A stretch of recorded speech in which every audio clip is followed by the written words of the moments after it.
বর্তমানে শোনা যাচ্ছে যে আসিফ নজরুল নিখোঁজ। জেনে নেই তার সম্পর্কে কেন নিখোঁজ সংবাদ প্রচার করা হলো, তারপর জানাবো তার অবস্থান, বর্তমান পরিস্থিতি। বাংলাদেশ তার বাপের পৈতৃক সম্পত্তি চক্রান্ত করে আমলিগকে হটানো হয়েছে, কিন্তু আমলিগ কখনো দমে রাখতে পারবে না। জয় বাংলা, জয় বঙ্গবন্ধু। গোলাম মাওলা রনিকে আমরা একটু ভেবেছিলাম যে বাংলাদেশের জনগণের পক্ষেই আছেন, কিন্তু বাংলাদেশের জনগণের বিরুদ্ধে যে তার ষড়যন্ত্র, ভারতের লেসপেন্সার হিসাবে যে সে বাংলাদেশে কাজ করছে, তার উদাহরণ সে নিজেই দিয়েছেন।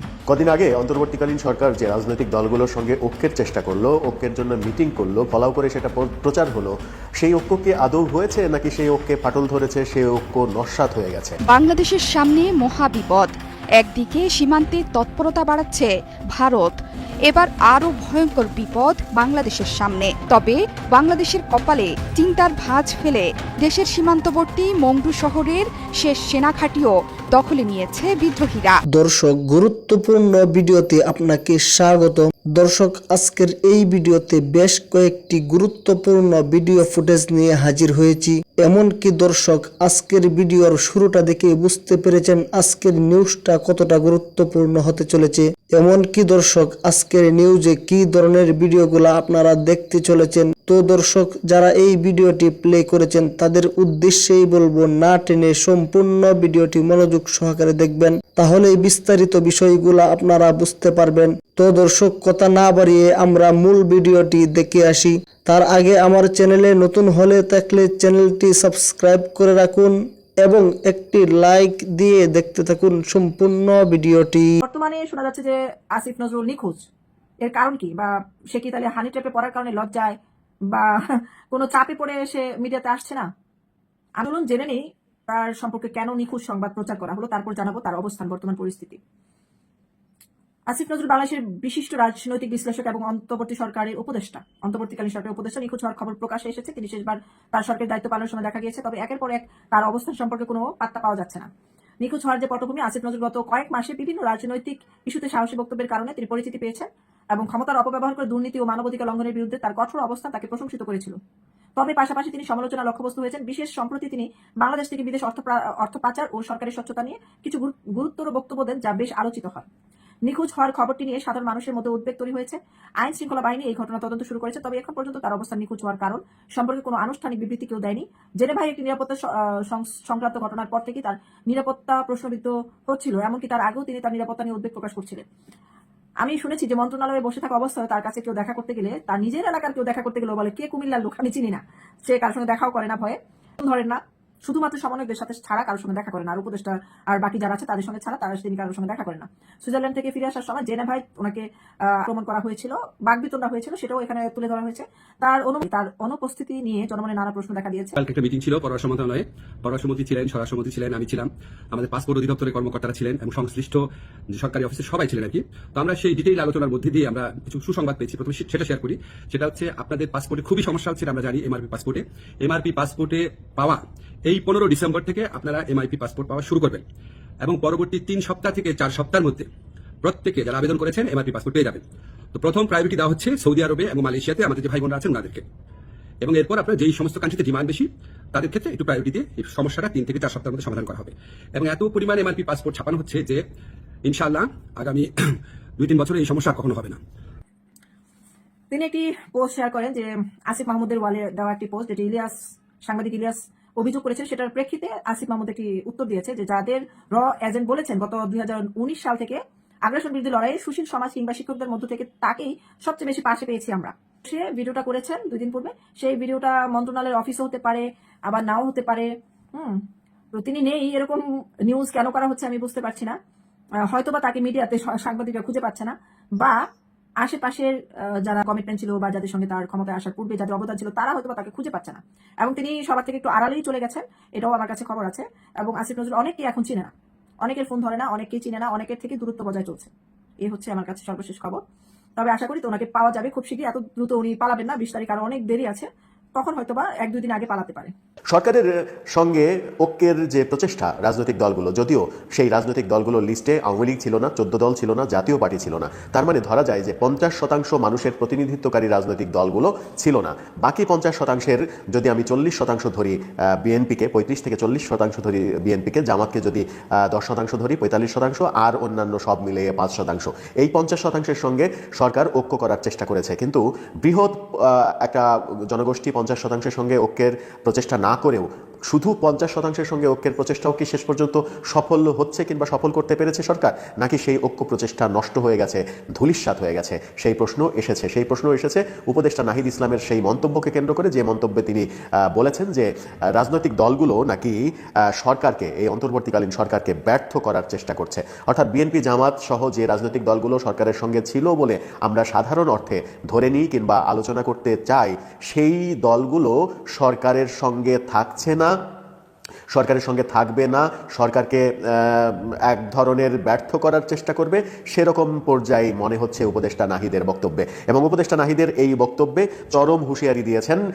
বিএনপি মহাসচিব মির্জা ফখরুল ইসলাম আলমগীর। বাংলাদেশের সামনে মহাবিপদ। একদিকে সীমান্তে তৎপরতা বাড়াচ্ছে ভারত। বেশ কয়েকদিন আগে পুরীতে সামরিক মহড়া চালায় দেশটি। এরপর বঙ্গোপসাগর থেকে জেলেসহ মাছ ধরার ট্রলার ধরে নিয়ে গেছে ভারতের কোস্টগার্ড। এবার আরও ভয়ঙ্কর বিপদ বাংলাদেশের সামনে। পতনের মুখে পড়েছে প্রতিবেশী দেশ মিয়ানমারের জান্তা সরকারও। দেশটির রাখাইন প্রদেশের প্রায় সবগুলো গুরুত্বপূর্ণ শহরই এখন আরাকান আর্মির দখলে। তবে বাংলাদেশের কপালে চিন্তার ভাঁজ ফেলে দেশের সীমান্তবর্তী মংডু শহরের শেষ সেনাঘাঁটিও দখলে নিয়েছে বিদ্রোহীরা। মংডু জান্তার হাতছাড়া হয়ে যাওয়ার কারণে বাংলাদেশ মিয়ানমারের প্রায় 350 কিলোমিটার সীমানার পুরোটাই চলে গেল আরাকান আর্মির নিয়ন্ত্রণে। সেখানকার সেনাঘাঁটি দখলের সময় বন্দী করা হয়েছে ফাঁড়ির কমান্ডার ব্রিগেডিয়ার জেনারেল থুরেইন তুনকে।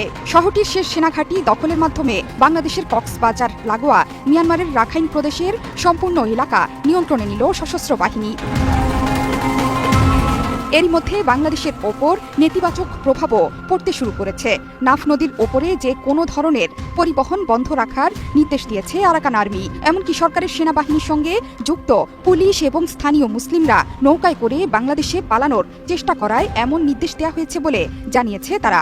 আরাকান আর্মির মংডু দখলের পর দুশ্চিন্তার কালো মেঘ আকাশে উঠছে বাংলাদেশের। আরাকান আর্মির এমন সিদ্ধান্তে এরই মধ্যে সমস্যায় পড়ে গেছে বাংলাদেশের জেলেরা। এমনিতেই 2017 সাল থেকে প্রায় 12 লাখ রোহিঙ্গার ভার বইছে বাংলাদেশ। মিয়ানমারের রাখাইন রাজ্যে মূলত বসবাস করে মুসলিম রোহিঙ্গারা।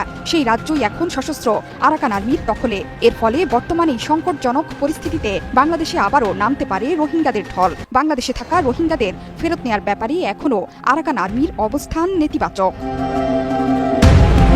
রোহিঙ্গা সংকট তীব্র হওয়ার পাশাপাশি বাংলাদেশ মিয়ানমার সীমান্তে বেড়ে যেতে পারে অস্ত্র এবং মাদকের চোরাচালান। অরক্ষিত হয়ে পড়তে পারে সীমান্ত এলাকা, বেড়ে যেতে পারে সংঘাত সহিংসতা। এরই মধ্যে তেমন ঘটনাই ঘটছে টেকনাফ এবং সেন্ট মার্টিন এলাকায়। আরাকান আর্মির গোলাগুলির আঁচ এসে পড়েছে এপারেও। যদিও সীমান্তে বাংলাদেশের সীমান্তরক্ষী বাহিনী আছে কড়া পাহারায়, তা সত্ত্বেও স্থানীয়দের আতঙ্ক বেড়েই চলছে। সীমান্ত এলাকার পাশাপাশি বঙ্গোপসাগরেও বাংলাদেশের বিপদ বেড়েছে। খবর এসেছে ভারতের সাথে সাথে আরাকান আর্মিও বাংলাদেশের জেলেদের ধরে নিয়ে যাচ্ছে। পরে অবশ্য আরাকান আর্মি তাদের ফেরত দিয়েছে। শুধু তাই নয়, সাগরে বাংলাদেশের জাহাজ চলাচলেও কড়াকড়ি আরোপ করেছে প্রতিবেশী দেশটি। বঙ্গোপসাগরের নিরাপত্তার ব্যাপারটি এই মুহূর্তে গুরুত্বপূর্ণ হয়ে উঠেছে বাংলাদেশের জন্য। সাম্প্রতিক সময়ে বঙ্গোপসাগরে তেল গ্যাস অনুসন্ধানে 7টি বিদেশি কোম্পানি দরপত্রের নথি কিনেছিল।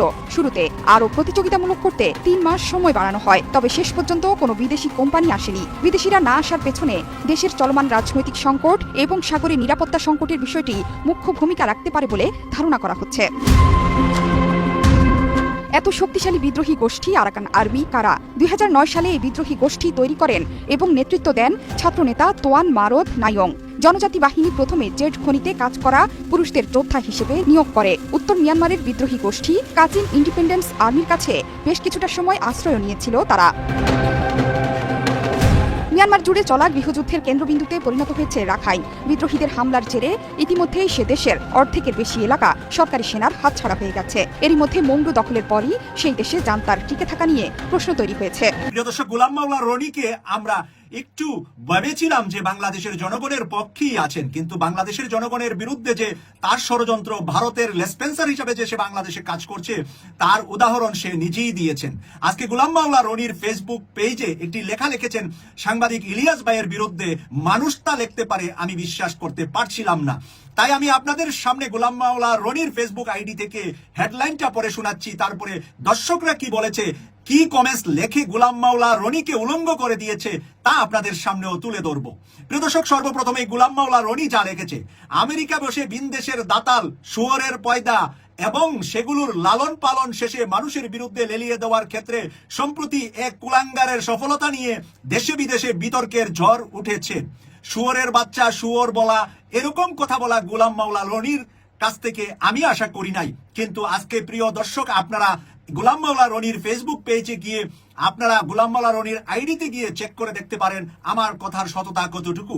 কুলাঙ্গার এবং খামারের শুয়োরদেরকে নিয়ে একটি বিপ্লব করতে চায়, কিন্তু হতভাগ্য লেংটু খামারি ঠিক বুঝে উঠতে পারছে না সেই বিপ্লব কি জর্জ অরওয়েল অ্যানিমাল ফার্মের শুয়োরের গুলোর মতন করে হবে, নাকি মোহাম্মদ রফিকের সেই কবিতার মতো পিঁপড়ে ঘু ধরেছে উড়বি, বন থেকে দাতাল শুয়োর রাজাসনে বসবি, বন থেকে দাতাল শুয়োর রাজ আসনে বসবি। ইলিয়াস ভাইকে কেন্দ্র করে গোলাম মাওলা রনির এই কথা আমি তীব্র প্রতিবাদ এবং নিন্দা এবং ঘৃণা জানাই।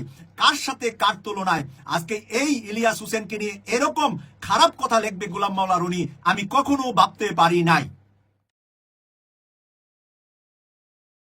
প্রিয় দর্শক, আমি আপনাদের সামনে দর্শকদের মতামতগুলা তুলে ধরছি। আমি কমেন্টসগুলো আমার ভিডিওর মধ্যে দিয়ে দেব, যাতে করে আপনারা সততাটা দেখতে পারেন যে দর্শকরা এই গোলাম মাওলা রনিকে কিভাবে উলঙ্গ করেছে। দর্শক, আপনারা তো সম্পূর্ণ ভিডিওটাই দেখলেন। এই ভিডিও সম্বন্ধে আপনার মহামূল্যবান মন্তব্য আমার এই কমেন্ট বক্সে জানিয়ে দিবেন। আর যদি আমার চ্যানেলে নতুন হয়ে থাকেন তাহলে চ্যানেলটিকে সাবস্ক্রাইব করে রাখবেন এবং পাশে থাকা বেল বাটনটি বাজিয়ে দিবেন। আপনারা ভালো থাকবেন, সুস্থ থাকবেন। দর্শক, তাহলে এই মুহূর্তে আমি বিদায় নিচ্ছি। দেখা হবে পরবর্তীতে কোনো ভিডিওতে। আসসালামু আলাইকুম।